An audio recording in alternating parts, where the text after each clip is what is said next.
શ્રીમદ દેવી ભાગવત સાંભળતા સર્વ ભાવિક ભક્તજનોના હૃદયમાં બિરાજમાન પરમાત્માને મારા પ્રણામ। શ્રીમદ દેવી ભાગવતના અત્યાર સુધીમાં આપણે 31 ભાગ સાંભળ્યા।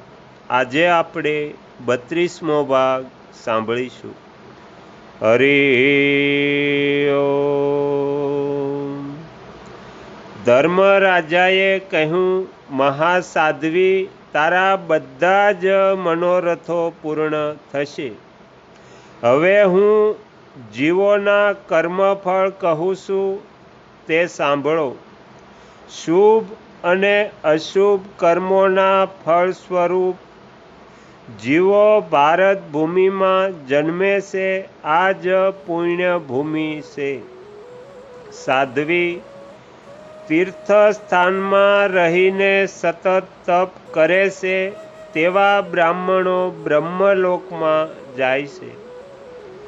પોતાના ધર્મનું પાલન કરતા સૂર્યની ઉપાસના કરનાર બ્રાહ્મણ સૂર્યલોકમાં જાય છે। જે મહાત્મા મનુષ્ય નિષ્કામ ભાવે મૂળ પ્રકૃતિ ભગવતી જગદંબાની ઉપાસના કરે છે તે દિવ્ય મણિદીપમાં જાય છે અને તેને પાછા મૃત્યુલોકમાં આવવું પડતું નથી। ભગવાન શ્રી હરિની ઉપાસના કરનારા પોતાના ધર્મોમાં અટલ બ્રાહ્મણો ભક્તિના પ્રભાવથી ભગવાનના પરમધામને પ્રાપ્ત થાય છે।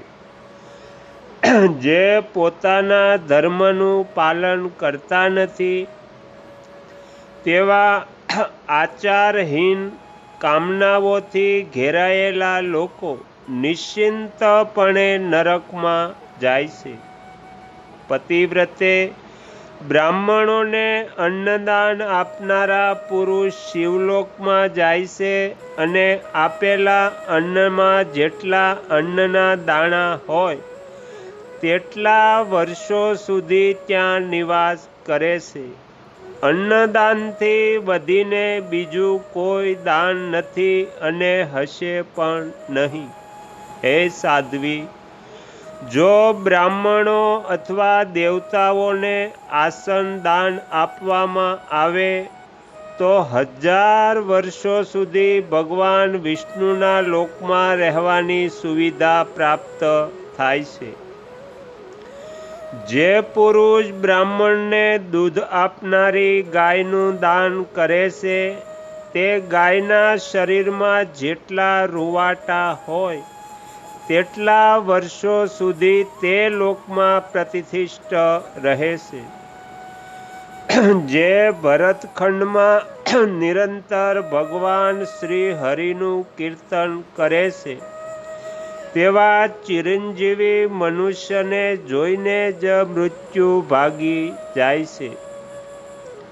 ભરતખંડમાં રહેનારા જે પુરુષ અનેક દ્રવ્યોથી સંપન્ન જાત જાતના અનાજથી ભરપૂર વિશાળ ભવનોનું બ્રાહ્મણોને દાન કરે છે દીર્ઘકાળ સુધી દેવતાઓના બ્રહ્મલોકમાં વસે છે।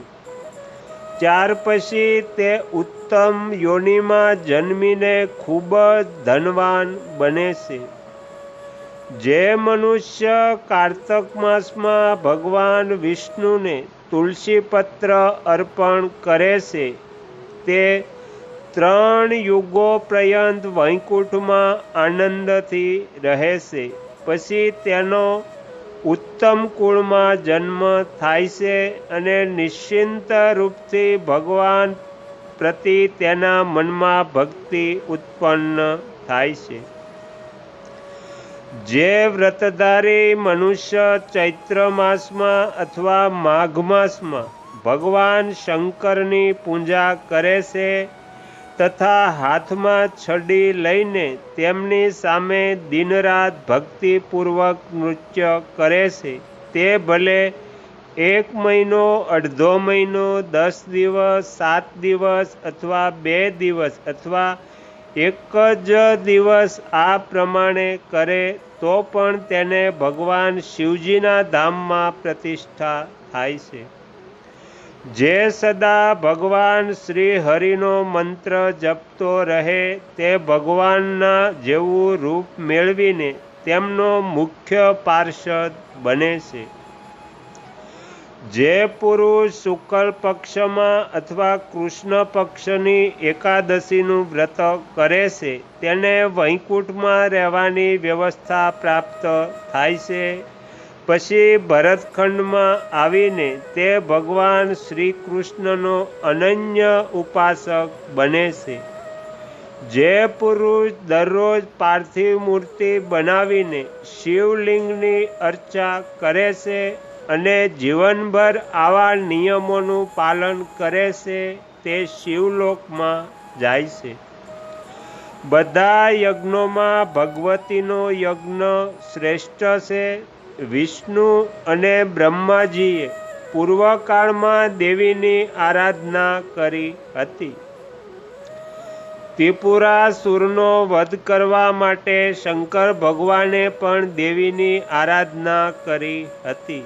સુંદરી, સંપૂર્ણ યજ્ઞોમાં ભગવતી ભુવનેશ્વરીનો યજ્ઞ શ્રેષ્ઠ છે.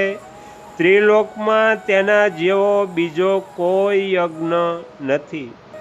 દેવીનો યજ્ઞ કરનાર પુરુષને 1000 રાજસુ યજ્ઞોનું ફળ અવશ્ય મળે છે. દેવી ભક્ત 100 વર્ષનું આયુષ્ય ભોગવીને અંતે જીવન મુક્ત થાય છે. ધર્મરાજે કહ્યું, પ્રતિવતે, મનુષ્ય શુભ કર્મના પ્રભાવથી નરકમાં જઈ શકતો નથી.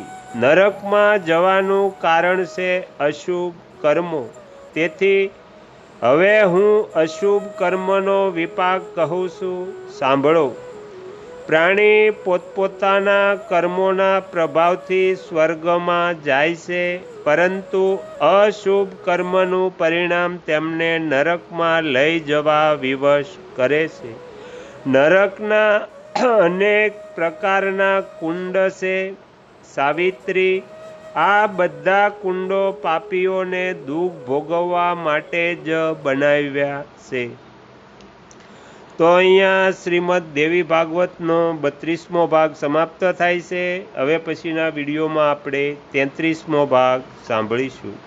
તમે તમારો કિંમતી સમય આપી એકાગ્ર ચિત્તે પ્રસન્નતાપૂર્વક શ્રીમદ દેવી ભાગવત સાંભળ્યું એ બદલ હું આપ સૌનો ખૂબ ખૂબ આભાર વ્યક્ત કરું છું અને આશા પણ રાખું છું કે તમને સાંભળવું ગમ્યું હશે. જો ગમ્યું હોય તો બીજા 5 લોકોને પણ સંભળાવજો. શ્રી સદગુરુ દેવની જય.